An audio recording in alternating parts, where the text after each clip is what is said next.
I thought I'd do a video about my technique of cardboard forming to create the diversity of 3D items that I've made over the years.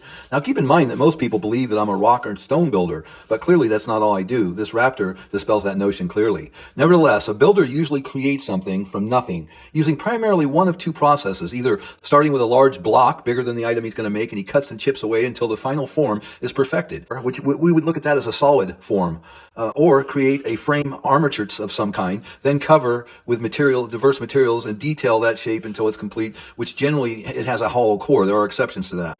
My cardboard forming technique is only one building method out of the 12 distinctly different methods that I utilize to build my features. Check out some of my other videos to see more projects. I have used both internal and external forms to apply the cement. The Raptor is an internal form. People always ask me about the internal form being strong enough to stand the test of time, but it only needs to be strong enough to carry the weight of mud to create the shell. Once that shell's dried, the cardboard isn't to be considered any further. Its job is past. From this point on, I'm going to show you 20 different projects that I use cardboard to form, to make a form.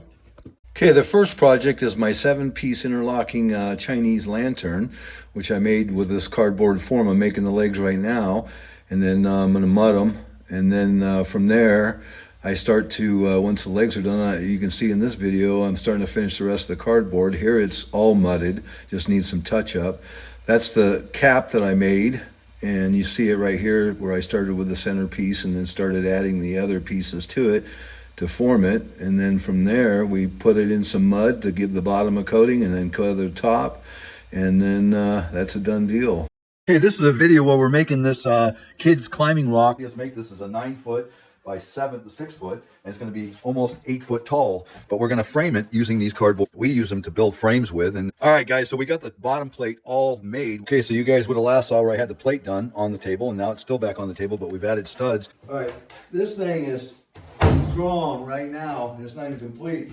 Okay, we're just starting to sheet this with open face cardboard, and we use 1.5 inch drywall screws. The coarse is the best one to use. All right, well, we got the frame all done, and then we started sheeting. This is about 15 minutes worth of sheeting, and right now this thing just, I mean, it's one piece.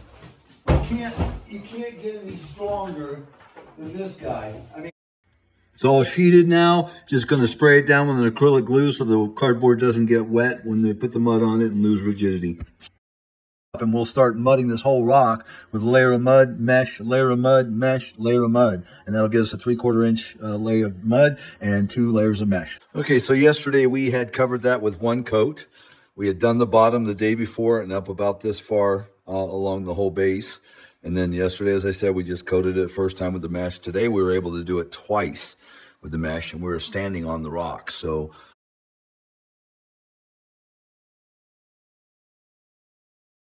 rock is all done, stained and sealed. I'm just getting ready to make the crate for it. You really can't see the color, but it looks nice.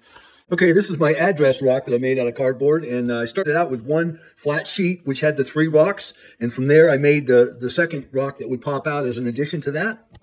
And then I just started screwing it together with the coarse type of drywall screws. Okay, so just by putting the edges on the beginning, I could stand it up straight. This is all, just got the edges on it. I'm going to put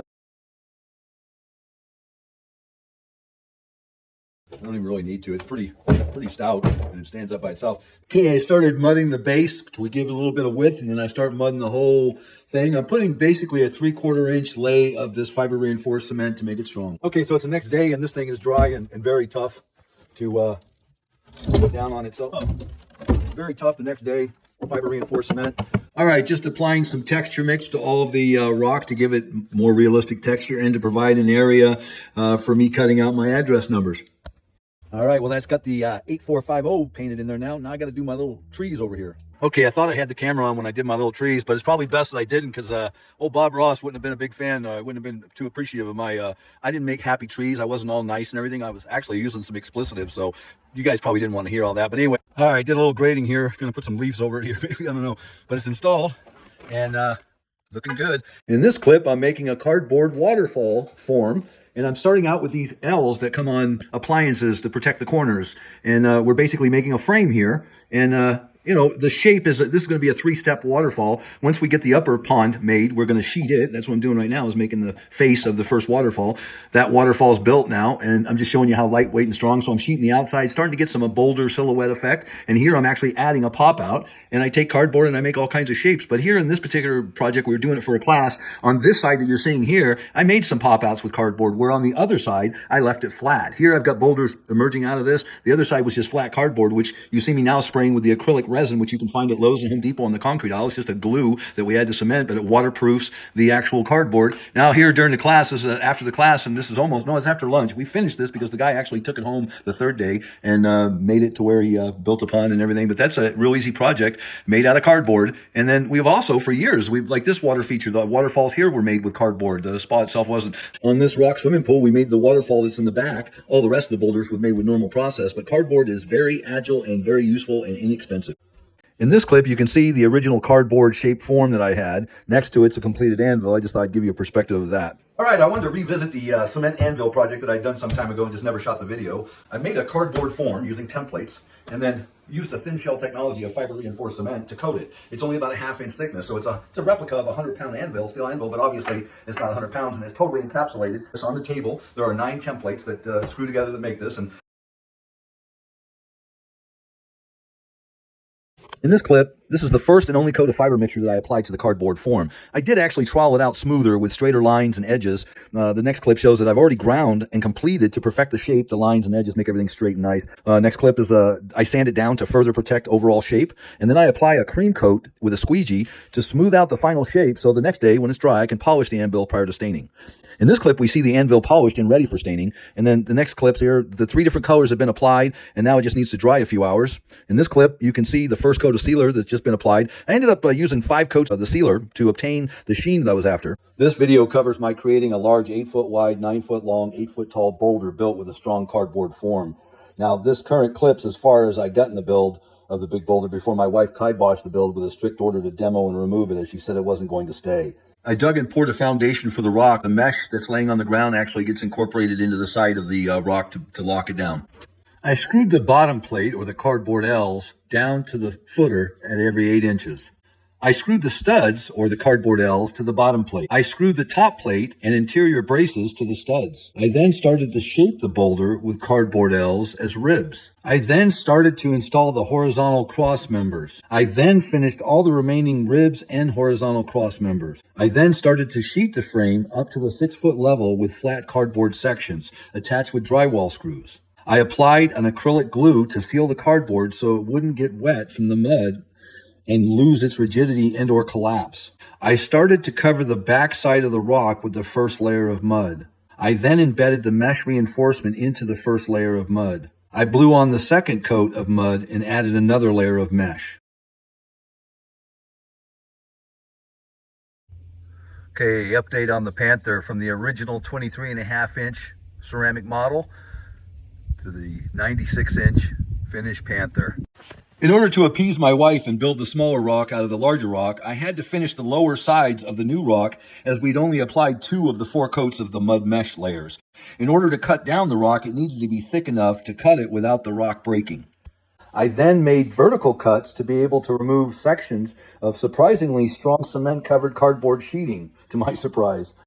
In this clip, I've removed and cleaned up the inside of the rock of all the cardboard and slag to make a Q-deck form that I'm about to make with a fiber-reinforced cement mesh, so that I can then, after it's dry, pour the concrete top to safely span this wide, 9-foot by 8-foot span and take the weight of statue, and if the grandkids get on there, it ain't breaking.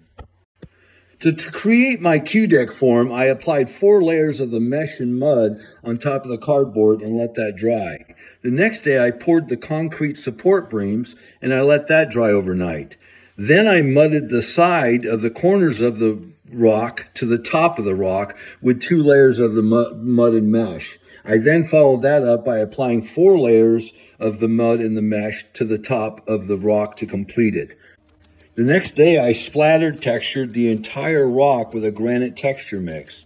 I let that dry, and then I stained and sealed the rock and installed the Panther. Voila, it was all done.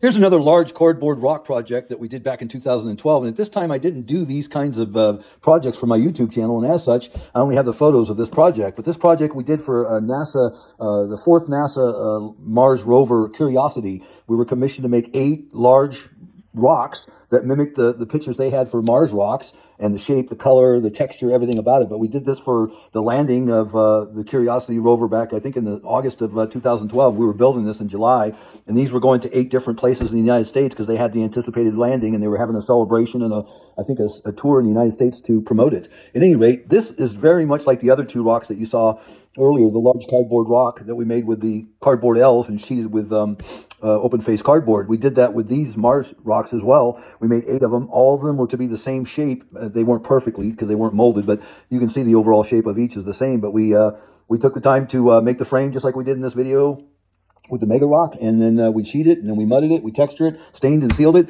In this particular job, we had a couple of details like the engraving of the getcurious.com, and then the little slot for the QR code that they wanted to put on there, and then this bottom sign that basically said, "Hey, don't crawl up on the rock." But this was a project that we had made with the cardboard, and it's so much you can do with the cardboard. I just wanted to show you this and get your feedback on it. Next is my Easter Island statue, which I made with an internal form. You see us building just the chin area. Then I've got it outside spraying it to waterproof it so that I can start mudding it. Here we've got 2 statues, one being mudded in the back, one already done, and there's another one in the back that they're doing. This is a 13.5-foot tall one that we made for a trade show. And again, size and shape, it can be changed, and it's a fun project. Okay, next is my whale's tail bench, which again I made out of cardboard in its internal form. Here it's on the bench, and then we're going to mud the base and then let that sit. Next day I mud the rest of it, and then the next day I polish it and seal it and stain it and all that sort of stuff. Here I got some finished up, all done, ready to go. Hey, I want to do a video on how I made this whale's tail out of cardboard and cemented it with a high-strength fiber reinforced cement. Here I'm just starting to build the form that makes the whale's tail fin, and putting the skin on the outside, and then start to mud it with mud and mesh on the base, getting that structural. The next day doing the fin, and polished it and stained it and put it out on the deck.